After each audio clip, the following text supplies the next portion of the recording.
Bonjour amis tireurs, bonjour YouTube.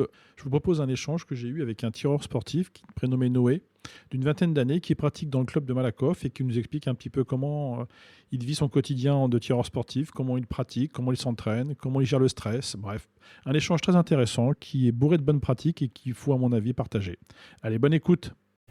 Bienvenue sur la chaîne du tir sportif. Et bien, Merci. écoute, aujourd'hui je te reçois pour échanger ensemble, pour voir un petit peu quelles sont tes motivations pour le tir sportif, comment cela tout t'a motivé, t'a attiré, et puis partager un peu ton expérience avec nos amis tireurs sportifs et YouTube.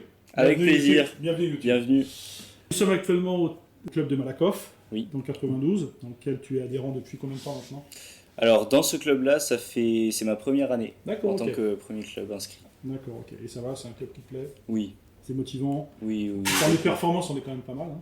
On est quand même pas mal. Quand même premier au championnat de club l'an dernier. Ouais. Puis de bons tireurs, de très très bons tireurs ici.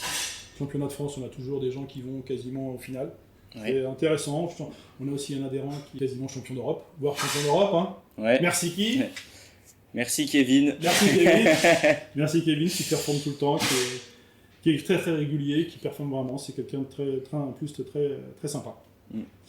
Bon, écoute, je te propose de commencer par quelques questions. Après, on échangera si tu le souhaites sur d'autres sujets. Avec plaisir. Qu'est-ce qui t'a attiré dans le tir sportif et comment tu as commencé cette discipline? Alors, comment je l'ai commencé? Assez au hasard en fait. Faut savoir que à côté du tir, moi je suis en école de théâtre. D'accord. Et j'ai eu des cours de cascade. Et pendant ces cours-là, on nous a appris à manier des armes factices. D'accord. Pour justement, si dans des films ou dans des pièces, on doit jouer des policiers ou des gendarmes, qu'on sache utiliser une arme. Et moi, je me suis dit, j'aimerais bien avoir la sensation en vrai, voir ce que ça fait vraiment d'utiliser une arme à feu. D'accord. Alors, je me suis inscrit à un stage à l'ASPL Tir, c'est à Lyon, j'étais à Lyon à l'époque. Et donc, j'ai testé. Et en fait, on m'a dit que j'étais plutôt bon. Ah, d'accord. Donc, c'est comme ça que j'ai fait détecter alors. Ils m'ont proposé de rejoindre le club et j'ai dit non. Tout simplement parce que c'était à 1 heure de chez moi et que j'avais pas le temps avec les cours, etc. D'accord. Et en fait, chez mes parents, il y a notre ancien voisin qui est président de la Ligue de Corse. Et ma mère en a parlé donc à ce monsieur qui m'a proposé de me faire des initiations. Donc quand je suis allé chez mes parents, j'y suis allé, puis j'y suis retourné le jour d'après, puis le jour d'après, en fait j'ai continué, et quand je suis retourné sur Lyon, même si c'était à 1 heure, j'y allais 4 fois par semaine. D'accord, tu te faisais plaisir Voilà. en fait. C'est ça. Donc c'est un peu atypique, hein. Oui. Du théâtre, on passe au tir sportif. Exactement. C'est Mais bon. en fait, c'est très lié, mine de rien. D'accord, ok. C'est très lié parce que ça demande beaucoup de précision, les deux disciplines. Ouais. Et c'est aussi pendant que tu exécutes les deux, tu dois pas penser au résultat, C'est mais ça. tu dois être dans le moment présent. C'est ça. Et après seulement, tu peux avoir un aperçu du résultat. Exactement. On ne doit pas se projeter dans le résultat instantané, mais plutôt dans le résultat global. On ne Exactement. doit pas polluer son esprit par des résultats qui pourraient être médiocres sur un coup précédent pour pouvoir justement polluer le suivant. Totalement. Ça, c'est les bases de la base. On est d'accord. Deuxième question, quel est ton équipement préféré et pourquoi? Y a-t-il des particularités techniques auxquelles tu es vraiment attaché? Alors pour l'équipement préféré, je sais pas si on peut vraiment considérer ça comme un équipement dans le sens où tu l'utilises. Enfin, si tu l'utilises sur le moment d'ailleurs, mais c'est plus pour garder une sorte de fil rouge. C'est le carnet de tir sportif. Absolument. C'est le carnet tout simplement. C'est un sport, à moins que tu sois en école de tir, où tu peux être assez seul dans ta pratique. Et le carnet de tir sportif, c'est ce qui va nous permettre d'un entraînement à l'autre, de se référer à l'entraînement d'avant, de regarder les points qu'on a remarqué qui étaient améliorés, tout simplement peut-être juste marquer nos aperçus, nos impressions sur le moment, et donc trouver comment le régler, comment dépasser ça. Et je trouve que en fait c'est l'élément essentiel pour la progression. D'accord, ok. Non, Voilà. c'est vrai, t'as raison. Et une technique à laquelle je serais particulièrement attaché. En fait, toutes les techniques te conviennent et tu as des... En entraînement, C'est par ça. contre, tu as des techniques d'entraînement particulières que tu préfères réaliser ou pour toi, en fait, c'est une séquence normale. En match et en entraînement, c'est quasiment la même logique, c'est-à-dire que tu as tes routines il n'y a pas d'éléments que tu mets en plus ou que tu préférais mettre en avant. Bah, le mieux de toute façon, moi ce qu'on m'a appris, alors il y a différentes écoles, mais j'ai des entraîneurs qui m'ont dit dans l'entraînement ne jamais faire de match, et d'autres qui m'ont dit de faire, que ça servait à rien de faire des matchs en entraînement, et d'autres qui m'ont dit qui en font à chaque fois. Parce qu'en fait il faut à un moment ou l'autre se mettre dans la dynamique d'un match, à savoir le stress, parce que le stress c'est ce qui vient polluer un match, c'est pas autre chose. Donc si on n'en fait pas régulièrement, c'est difficile de ne pas se mettre dedans. Après, ça vient peut-être polluer un peu trop l'entraînement. Dans le sens où en fait, ces entraîneurs qui m'ont dit de ne pas forcément faire de match, c'était dans l'idée de se concentrer plomb par plomb et de ne pas essayer de se concentrer sur faire 600 points forcément. Un idéal, bien sûr. Qui est... Ah, carabine, je veux bien. Pistolet, c'est compliqué. Mais moi, ce que je fais, j'ai fait un équilibre entre les deux. Ce que je fais souvent, c'est que je commence par un match. Pendant le match, je vois les points qui vont pas. Et dès que j'ai fini mon match, là, je tire des plombs supplémentaires où pour le coup, je me concentre que sur la technique où je sens que j'ai pêché. Donc en fait, ton entraînement, tu te fais un vrai de match. Tu pars sur combien de plombs sur le match ? Sur le match... 30 plombs, 10 plombs, 20 plombs, 60 plombs ? Alors ça dépend des jours, dans l'état dans lequel je me sens, etc. En général, je fais des matchs, des matchs précision 10 mètres et SSF, donc 60 plombs. Ah oui, donc tout de même 60 plombs. Voilà. Un vrai match alors. En fait, je fais le match plus après des plombs supplémentaires et je pense que c'est bien de faire plus de plombs qu'on ferait en compétition. Parce qu'il y a aussi... il y a aussi une fréquence à garder, il y a aussi le fait une forme physique, parce que mine de rien, 1h15 de match, tu te fatigues le bras. Donc c'est pour ça que je préfère faire plus de plombs en entraînement. Ok, très bien. C'est intéressant, tu vois, c'est un truc à retenir ça. En fait, en effet, c'est pas idiot, c'est-à-dire qu'en entraînement, bon, c'est un petit peu long certes, mais on peut se faire un vrai match de 60 points, on ressort les cartons et on ressort le carnet de tir dans lequel on a indiqué que là ça n'allait pas, et ensuite tu corriges tout ça, mais ça te fait des entraînements de combien de temps ? Moi j'y reste longtemps. Ah oui, parce que là... J'y reste très longtemps, mais c'est vrai qu'en général, quand je viens au tir, j'y reste 2 heures. Et voilà, c'est ça, t'as pas peur. Ton match de 60, tu le fais en 45 minutes à peu près ? Oui, c'est ça. À peu près, hein, pas moins, tu peux pas. En général, il me reste 20 minutes de match, donc j'essaye de garder une marge. Au cas où on m'a dit de faire ça, des fois que pendant un match, pendant une compétition, il y a une bonbonne d'air qui craque ou quelque chose. C'est bien de garder. Voilà, c'est ça. Tu as raison. Très bien, super. Question suivante, quels sont les défis mentaux les plus fréquents que tu as affrontés ? Comment tu travailles justement ton mental par rapport à ça ? Parce que, en résumé, on va se dire les choses, sur un plomb qui part, c'est environ 10% de technique, 90% de mental. Oui. À peu près, c'est là. Comment tu gères le mental et comment tu gères en fait les mauvais cartons ? Là où tu as pêché un peu, tu sais que tu as pêché parce que tu te connais, et comment tu gères ça ? L'an dernier, quand j'étais au championnat de France, juste avant les matchs, ce que nous a dit notre entraîneur, c'est de nous concentrer que sur la procédure. À chaque fois qu'on tire le plomb, on se concentre sur la procédure, on ne prend pas compte du résultat. D'accord. Jamais. Tu fais un bon plomb. D'accord. Le problème, c'est pas grave si tu fais un bon plomb. C'est pas grave, parce que sinon tu risques de prendre trop confiance en toi et de ne pas faire attention sur le plomb d'après. Si tu fais un mauvais plomb, et que tu rumines, tu vas avoir ça en tête et tu ne te concentreras pas sur ce point à tirer. C'est difficile. Tu arrives à te déconnecter du résultat. C'est difficile. Alors là-dessus, j'ai encore un peu de mal, mais ce que j'essaie de faire, c'est dès que je sens que je commence lors de plomb à avoir une fatigue, à commencer à bouger, etc. Ouais. Je pose, je prends une pause. Donc tu poses ton arme, exactement. Et là t'attends qu'un peu le calme revienne, exactement. que tu sois plus apaisé. En fait. Et là je reprends. Des fois aussi, ça arrive quand on tire de faire des plombs et de pas tout de suite se rendre compte du problème, et les plombs partent tout le temps au même endroit, et c'est pas le bon. Une séquence en fait de bon ou moins de plombs, peu importe, oui, mais c'est une ça. séquence exactement. Et ça, c'est vraiment difficile à gérer, je pense. Ça, c'est difficile à gérer. Alors, c'est pour ça aussi que c'est bien de s'entraîner. C'est parce que justement, c'est pendant les entraînements qu'il a encore temps de se rendre compte de ce qui bug et de le marquer dans le carnet de tir pour plus que ça arrive, dans un idéal plus jamais. Mais oui, là, je pense qu'il faut savoir aussi poser, peut-être aller prendre un verre d'eau, D'accord. Tu se t'interdis vider un pas peu en la fait de tête. sortir du pas de tir et d'aller faire autre chose pendant 2-3 minutes. Non, Tu l'as déjà fait.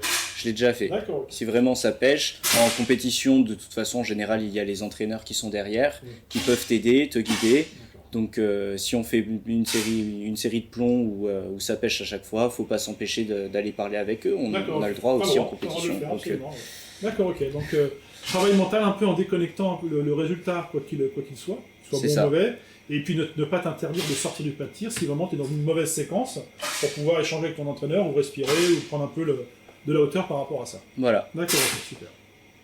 Alors, question suivante. Quels sont les conseils que tu pourrais donner à des débutants en fait, pour développer leur précision et leur constance? Parce qu'en effet, la précision n'est que du travail personnel. Il faut accepter un certain nombre de choses comme le bouger. Le bouger, il est toujours là, il faut l'accepter. Mais comment tu travailles sur justement l'acceptation du bouger, l'acceptation en fait de la constance dans tes résultats? Comment tu travailles ça? Je pense qu'il faut rester très humble. D'accord. Il faut rester très humble et pas commencer à se dire qu'on est nul, qu'on est mauvais, etc. Absolument. Et surtout, quand je dis rester humble, c'est oser prendre du recul sur ce qu'on a fait du point de vue technique, D'accord. essayer de comprendre ce qui a pêché, de ne pas se dire oui, de toute façon je ne suis pas fait pour ce sport, ou alors ça j'arriverai pas à le refaire. C'est être capable en fait de se remettre en question par rapport à Donc tu te remets à ce en qu'on cause vient en de fait faire. constamment. C'est ça, faut tout le temps, alors sauf au moment où tu es en train de tirer, mais T'as pas le choix. voilà, T'as pas le choix. entre les tirs, etc., faut se remettre en question sur pourquoi ça aurait potentiellement pêché et accepter le fait de changer des techniques D'accord. si on voit que ça Donc tu fonctionne pas. t'interdis pas, par exemple, de changer les réglages de ton arme, de mettre un petit peu des réglages en haut, en bas, ou droite-gauche en fonction de tes résultats. Tu cliques de temps en temps Oui. sur ton arme.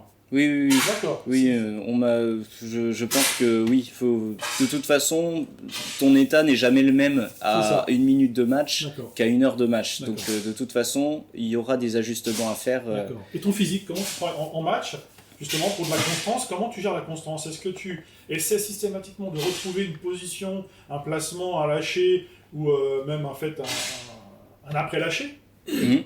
identique à chaque coup, ou en fait tu t'adaptes? Comment tu travailles ce genre de détails importants? Je trouve que c'est le plus dur et ce qui demande justement le plus de précision, une précision chirurgicale D'accord. sur la conscience de son corps. D'accord. J'essaie de travailler beaucoup aux sensations aussi, aux sensations de la crosse dans la main, si D'accord. on sent que là elle est bien placée ou si... Il y a une différence si on avec sent le coup précédent, donc Voilà. là tu essaies un petit peu de toujours avoir les mêmes sensations. avoir les mêmes C'est sensations. intéressant ça. Voilà. Et aussi et essayer de visualiser quand on regarde le guidon, essayer Oui. de visualiser vraiment le guidon et le cran de mire, mais Oui. aussi l'alignement qu'on a avec l'œil D'accord. et ensuite à la cible. Voilà, c'est beaucoup sur les sensations sur le moment, parce que de toute façon c'est en se concentrant sur les sensations, la vision sur le moment, etc., qu'on va réussir, je pense, à vraiment être sur le moment présent, sur ce plan-là, et éviter de prendre trop de recul, D'accord. ce qui nous sortirait de... Donc la constance, en fait, tu vas travailler par la sensation. Tu veux, pour chaque départ de coup, avoir les mêmes sensations. Si tu ne l'as pas, tu la recherches, tu vas jusqu'à la retrouver, ou tu t'autorises des fois à être en dehors un petit peu de ce que tu ressens, et te dire malgré tout, ça peut passer. Comment tu fonctionnes par rapport à ça? À partir du moment où je sens que les organes de visée sont alignés, D'accord. que Le visuel est flou, le visuel de la cible est flou, qu'on voit le guidon, tu sais que t'es dedans. qu'on sait qu'on est dedans, et surtout qu'on voit qu'on ne bouge absolument pas. Ah. Ne Tu bouger absolument. bouges, mais tu Oui. l'acceptes, tu acceptes ton bouger. Voilà, Et il est maîtrisé, c'est ça. ton bouger. Il est maîtrisé. Exactement. D'accord. Et qu'il n'y a pas d'erreur angulaire, D'accord, ok. qui est, je trouve, beaucoup plus important. Effectivement, on s'en rend compte très Oui, vite c'est ça le problème. que les erreurs de De bouger. placement. De placement, c'est ça, voilà. absolument. Et que mon doigt est détendu et que je peux faire un lâcher correct. D'accord. Là, je peux m'autoriser à tirer, même si j'ai pas T'as la même sensation que le coup exactement. précédent. D'accord. À partir du moment où tu es stable, que tout est aligné et que tu peux faire un lâcher progressif sans que ça fasse de coups de doigt. Ok, très bien. Question technique, tu vas sur la recette ou tu as un lâcher constant? Il y en a en fait comme moi oui. qui vont sur la bossette. Ouais. Pour moi, c'est un repère. Mais le problème de cette technique-là, c'est que tu anticipes le départ de coup. Ouais. Et donc en anticipant, forcément, tu as un mouvement un petit peu incontrôlé puisque tu anticipes le départ de coup. Tu n'es plus, t'es plus dans ta séquence de tir visuelle, tu es dans ton lâcher. Donc souvent, on se dit, bon, j'appuie jusqu'à ce que ça parte. Et puis après, on verra. Non, mais c'est compliqué. J'essaie de vraiment essayer de me mettre cette discipline de si tout est stable, j'entame le lâcher. D'accord. Mais c'est vrai que des fois je déroge un peu à cette règle. Si je sens qu'aujourd'hui c'est compliqué, je vais sur la bossette. La bossette qui va quand même. Et mais bon, dans l'idéal. C'est un moyen pour toi de rattraper une situation qui est un peu bancale au moment où tu veux lâcher ton plomb. Voilà. D'accord, ok. Très bien. Et sur les erreurs angulaires, comment tu les travailles au niveau de ta hausse guidon, en fait ta ligne de visée entre ton œil, ta hausse, ton guidon et ta cible? Comment tu arrives à gérer ça? Comment tu travailles ce genre au quotidien, on va dire. Alors, en entraînement, comment tu le travailles ça? C'est justement ce que je travaille beaucoup en ce moment. D'accord. Parce que je me suis rendu compte il y a très peu de temps en fait, que je faisais pas mal d'erreurs angulaires. D'accord. Plus en haut ou en bas ou droite-gauche? Ça dépend des jours, mais en général c'est plus en bas à gauche. Ah, donc c'est constant en plus dans l'erreur. Ouais. Ah, c'est intéressant ça. Oui. Et tu sais pourquoi t'as une des fois c'est à cause de mon poignet que j'ai pas une bonne dynamique dans le poignet, soit il est trop relâché, soit trop contracté. Problème de verrouillage, problème de verrouillage. Dans le verrouillage. Exactement. Et du coup, alors très souvent aussi ça part trop en haut. Parce que justement, je vois le guidon qui descend par rapport au donc tu veux le remonter et au dernier moment, inconsciemment, je le remonte et je lâche. Et c'est fin de l'histoire. Et c'est fin de l'histoire. Anticipation, puis rectification. En fait, c'est ça le truc, c'est que tu t'es plus sur ta séquence de tir, donc tu es sur la correction angulaire de ton arme, mais en plus de ça, tu réfléchis aussi au lâcher, donc tu as un problème de lâcher, d'anticipation de lâcher, et non plus de correction. Donc en fait, tu es quelque part en haut. C'est ça. Et en plus, c'est une erreur, je trouve, qui peut être assez simple à régler. Dis-nous, révèle ton secret. Tout simplement, se servir de l'appui-paume, c'est fait pour ça. C'est de vraiment essayer de caler la paume de la main contre l'appui-paume pour justement éviter que le pistolet descende. Parce que ton appui-paume, tu le sens quand il bouge, en fait, tu as plus mal en fait, du côté du petit doigt, quand il porte vers le bas, ou quand il monte, tu as plus mal en fait, au niveau du scaphoïde, au niveau de l'intersection du poignet. C'est ça. Et là, quand tu as mal, soit au petit doigt, soit derrière, tu sais que ton position n'est pas bonne. De toute façon, quand tu serres, forcément le muscle se contracte, il devient plus dur. Et donc tu as moyen d'appuyer l'appui-paume contre la paume, c'est dans le nom, c'est fait pour ça. Et donc éviter que ça descende. Donc c'est justement, au dernier entraînement que j'ai eu, c'est justement ce que j'ai travaillé. Et ce que je vais essayer de régler définitivement à mon prochain entraînement. Difficile à régler ça. Difficile. Moi j'entraîne régulièrement des débutants et puis des années 2. Je vois que le gros du travail il est là. C'est le maintien de l'arme, le lâcher et puis la ligne de visée qui est mal construite. Et donc les erreurs angulaires de tout le temps. Mais ça, il faut l'accepter. Après, c'est vrai qu'il faut qu'ils trouvent du plaisir. Donc, c'est pas facile de dire c'est pas bien, mais c'est bien. Donc ce qui est compliqué en fait, c'est que ces trois éléments qui paraissent bêtes, la stabilité, le lâcher et la tenue après, parce que ça aussi il faut penser à la tenir. Ces trois éléments c'est juste trois éléments, mais en même temps, il y a énormément de facteurs qui rentrent en jeu pour qu'ils restent exactement stables. Et le problème, c'est qu'on a tendance des fois aux entraînements à en régler un, de plus en penser à un autre et de lâcher les autres. Et d'où, je trouve, encore une fois, j'insiste là-dessus, mais l'importance du carnet de tir, c'est de pouvoir moi, ce que je fais souvent, c'est que à chaque fin de séance, je marque à nouveau tous les trucs que j'ai oublié des séances d'avant, et à chaque fois que je reprends une séance, je relis tout. Et comme ça, j'ai tous les éléments en tête, et pendant les plombs d'entraînement, avant de commencer le match, j'essaye de régler toutes les erreurs, pas une par une dans le sens où on pense qu'à une et on laisse les autres, mais essayer d'avoir l'automatisme de se les remettre en main un petit peu tous ces trucs pour que après pendant le match ça redevienne un automatisme. Et tu relis systématiquement tes notes du carnet de tir, ou pour toi en fait tu les prends en compte lorsque tu en as vraiment besoin? Quand tu fais une bonne séance, est-ce que tu relis la séance N-1? Je pense que même quand on fait une bonne séance, c'est important aussi de se marquer dans le carnet de tir qu'on a fait une bonne séance. Tu parce que ça serait intéressant que tu nous montres ton carnet de tir un jour.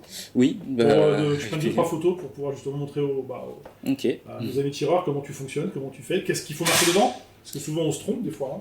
On Oui, marque c'est peut-être pas vrai. les bonnes choses, on marque des choses qui sont des fois moins intéressantes. Oui, bien sûr. Intéressant. Mais oui, faut pas s'auto-flageller non plus. C'est ça, bien il faut sûr. rester dynamique dans la Voilà, positif. c'est ça. D'accord. Faut rester positif et c'est pour ça que je pense que c'est aussi important de noter les trucs qu'on a trouvé bien dans une séance. D'accord. Et c'est aussi ce que je disais tout à l'heure par rapport à l'humilité, c'est être capable de dire ok, là j'ai fait ça moins bien, là j'ai fait ça mieux. D'accord. La prochaine séance, j'essaye de garder ce que j'ai fait de mieux et j'essaye d'améliorer ce que j'ai fait de moins bien. Petite question à part, en fait, ton arme, comment tu la tiens? Est-ce que tu la serres, tu la serres pas? Est-ce que ton petit doigt serre? Parce qu'en fait, on a tendance à se dire que seuls les 3 doigts, en fait, les 3 premiers doigts serrent la crosse, le reste, ça reste que des appuis ou que des éléments qui ne maintiennent pas l'arme. Comment tu fonctionnes par rapport à Ça, c'est un point dont j'ai parlé l'autre fois avec Hugo Tatiel, Ouais. compétiteur de l'USM, qui est Ouais. très très bon aussi au niveau national, Hugo, oui, ça va. bien sûr. Ça va, À 5e avant-finale, ça quand même. va, ça va. Quand même. Ce que j'en ai retenu et là où j'ai trouvé justement une certaine stabilité et un certain confort, c'est effectivement de serrer avec les 3 phalanges, Oui, c'est ça. voilà, et de les ramener vers soi en fait, de les garder dans l'allongement du bras, Le bras. voilà, en décontractant le C'est bout ça. des doigts, en gardant le pouce posé On est d'accord. contre la crosse. Oui. Voilà. Et une fois qu'on a un peu appliqué cette technique, y trouver aussi son confort. On n'a pas tous les mains qui sont faites de la même façon. D'accord. Donc au début, je faisais strictement ça. Puis une fois que je l'ai maîtrisé, j'ai gardé ça évidemment, mais en faisant des micro-mouvements pour essayer de faire en sorte que la main soit bien chaussée dans la crosse. Donc il y a quand même en fait une vraie amélioration quand tu fais le tir. Tu t'entraînes au maintien de l'arme. Il faut prendre son temps à maintenir son arme en fait. Ouais, Important ça. c'est ça. D'accord. C'est ça. Ok. C'est Parce de que là que souvent on vient voit la les tireurs, stabilité. souvent nos compétiteurs qui prennent leur arme, en fait ils balancent leur plomb sans même prendre le temps de chausser l'arme comme il faut, de positionner leur main. On le voit souvent, je le vois régulièrement en entraînement ou en tout cas avec les novices, c'est pas un élément qu'ils intègrent dans la séquence de tir. C'est une erreur, je pense, parce que c'est de là que vient la stabilité. En tout cas pour moi, D'accord. c'est là que je trouve mais- la stabilité dans. Intéressant. D'accord. Donc on en retiendra quand même pas mal de choses, le carnet de tir qu'il faut renseigner, le fait de prendre son temps, peut-être faire un match avant la séquence de tir, d'entraînement pour pouvoir corriger ce qu'il y a à corriger. Ouais, tu vois, il y a des choses intéressantes qu'on peut partager là. Intéressant. À ton avis, je souhaiterais avoir ton avis sur les échanges qu'on peut avoir entre nous tireurs au sein du club, mais aussi à travers les médias que je représente ici, par exemple la chaîne YouTube, de partager et puis peut-être en fait d'échanger, de faire connaître notre sport, parce que on oublie que c'est un sport qui nécessite beaucoup d'efforts personnels, beaucoup de moyens, parce que ça coûte de l'argent. Et au sein de ton club, les échanges, comment ça fonctionne? Tu partages un peu ton expérience? Je pense qu'il faut, encore une fois, c'est un sport où on peut évoluer de façon assez solitaire. Oui. Et sport donc, individuel, c'est vrai. c'est pour ça que c'est très important, je pense, d'avoir des échanges avec les membres de son club, d'être toujours bienveillant, d'être toujours accompagnant et chercher à faire évoluer les autres et se faire évoluer soi-même. C'est ça. Moi, quand j'ai commencé le tir sportif, j'ai beaucoup été conseillé par une amie qui en fait en Haute-Corse. Elle a été 5e après-finale en 2023. Et elle m'a beaucoup donné de conseils et c'est en grosse partie grâce à elle que j'ai évolué dans ce sport. Après, il y a mes entraîneurs à la SPL Tir quand j'y étais. Oui. Et aujourd'hui, il y a Hugo qui me donne beaucoup de conseils, qui me pousse à faire de la compétition. Il a raison. Et c'est surtout grâce à tous ces gens en fait que j'ai pu beaucoup évoluer. Donc, Et tu vas en faire ton métier ou pour toi ça reste une passion? Tu vas à la fin peut-être pas abandonner, mais mettre un petit peu au second plan par rapport à ta carrière professionnelle. Comment tu vois ton avenir par rapport au tir sportif? Alors, moi c'est devenu une passion très très vite. Et là j'ai passé le diplôme CAC. D'accord. J'ai l'intention cet hiver de passer le BFA. Et ensuite continuer jusqu'au monitorat pour pouvoir donner des cours.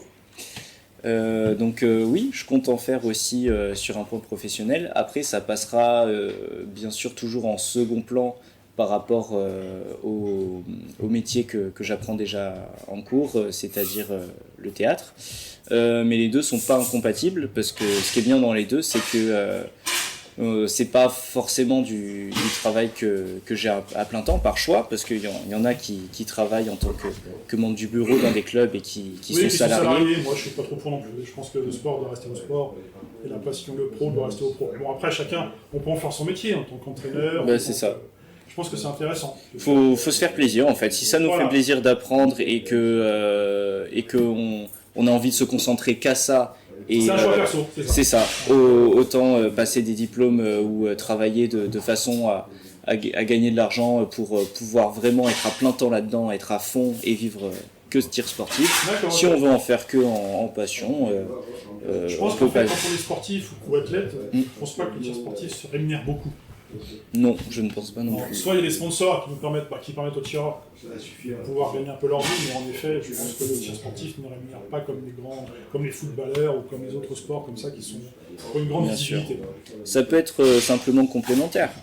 Donner des cours de temps en temps, et faire son métier à côté. Eh bien, écoute, je te remercie de toutes ces questions. Est-ce que tu as des questions particulières? Est-ce que non? Non, merci beaucoup. Merci d'être venu. Merci à toi. Je tiens à remercier Noé pour nous avoir donné du temps et nous avoir permis d'échanger sur sa pratique du tir sportif. C'était très sympa. Eh bien, écoutez, je vous souhaite une bonne journée, bon podcast, bonne écoute, et puis on se retrouvera très bientôt pour de nouvelles aventures avec d'autres tireurs. Merci, au revoir.